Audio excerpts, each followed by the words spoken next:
Good morning.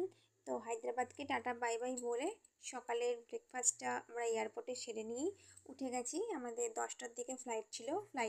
Flight এখন ছেড়েও দিয়েছে। তো ভাবলাম সকাল সকাল তোমাদের সঙ্গে একটা ছোট্ট ভিডিও শেয়ার করি। তো আমার পাশে যে দিদিভাইটা বসেছে তখন থেকে উঠে ঘুমিয়ে যাচ্ছে, আর আমার তো চোখে ঘুম আসে না কোনোখানে যাওয়ার হলে। তো আমি একটা কফি খেয়ে নিয়ে ভাবলাম তোমাদের সঙ্গে একটা ভিডিও শেয়ার করি।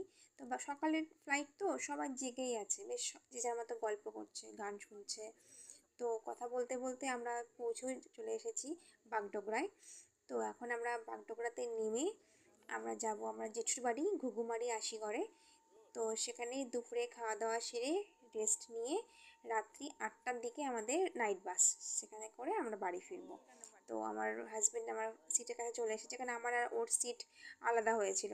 তো আমরা এখন হাত ব্যাগটা নিয়ে, আমার সাথে যে হসপিটালে ভর্তি হয়েছে দিদিভাইটা তারও দেখা হয়ে গেলে একই ফ্লাইটে, এই যে।